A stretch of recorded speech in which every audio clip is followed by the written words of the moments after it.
Hello everyone, and welcome back to the series Short and Sharp, where I give you a short and sharp look over, description, review on the books from Eaglemoss, The Legend of Batman, and hopefully get you wanting to actually buy these books and actually get you into reading comics.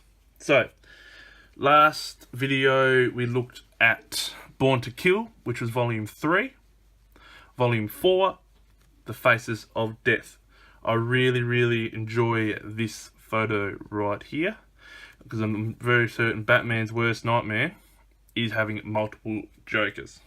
So I really did enjoy this front cover. So we look at the side. Not very on center, sorry. Alright, we'll look at the back. Oop.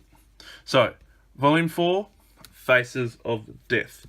So this contains Detective Comics 1 to 7, in chronological order 55. So, the little blurb at the back. There are few safe havens in Gotham City for Batman. Branded an outlaw, the police department had been ordered to shoot him on sight, hampering his desperate hunt for a psychopathic criminal called the Dollmaker. The disappearance of the Joker is set to turn public opinion. So a bit of a typo there. I'm presuming that's meant to be public opinion. So, the disappearance of the Joker is set to turn public opinion against the Dark Knight. Whilst the Penguin is busy assembling a small army of supervillains, if he was in any doubt, Batman is about to be reminded that death has many faces. I've actually never picked up on that until I actually just read that where it had pubic in there. So a little bit of a typo there.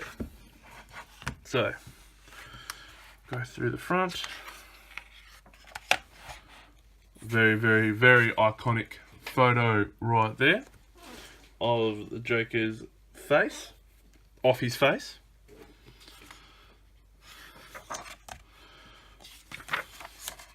Ooh. So this one is a bit big of the story so far, but I'll read them. So, the Gotham City was at war, a place where crime was a way of life. Killers stalked the streets, unhindered by the police. Crime wore many faces, from the leering grin of the serial killer, the Joker, to the almost respectable, eccentric Oswald Cobblepot, owner of the Iceberg Casino. A bizarre cult movement had even begun in worship of Gotham's Lords of Anarchy, particularly the Joker. Some even saw him as a wronged figure. Downtrodden by a decade of failure at keeping his city safe, Commissioner James Gordon backed Batman to make a difference. Officially, the era of the superheroes was 5 years old, but the Dark Knight claimed to had been around forever, that he was the city. The mayor, Sebastian Haddad, did not agree. With the Joker on the loose, and 114 murders to his name, the citizens were frightened. In a campaign year, Haddad had no tolerance for those outside the law, and that included the Dark Knight.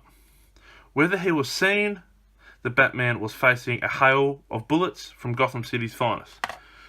Could he hunt down his insane foe under those circumstances? Bruce Wayne, Batman's alter ego, was striving to keep the city above water with strategic investment. A new woman, Charlotte Rivers, had just appeared in his life.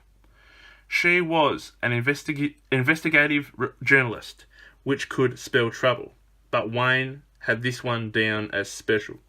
The Dark Knight clung onto rare moments of normality in an increasingly dark world. He had learnt to battle the cops that obstructed him, brutalise the thugs that kept the truth from him, and think with the obsessive edge of the villains who tormented him.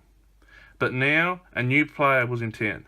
Recent killings were just the first drops of blood in a new tide that was to engulf the troubled city.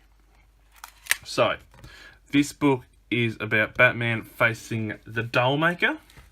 So I found the Dollmaker actually really interesting villain.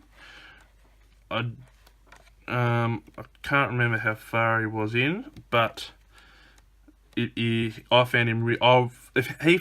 I found myself wanting more when I learned about the Dollmaker and what he actually does, and this really kept me on the edge of my seat, wanting more and more. So that is a quick, short and sharp look at Faces of Death, and we'll look at the next. So part 5, probably the most iconic Batman book ever, The Dark Knight Returns. So hopefully you enjoyed. As always, if you want to leave a comment, tell me what I could improve on, what I'm doing well, that'd be awesome. Alright, thank you, hope you enjoyed.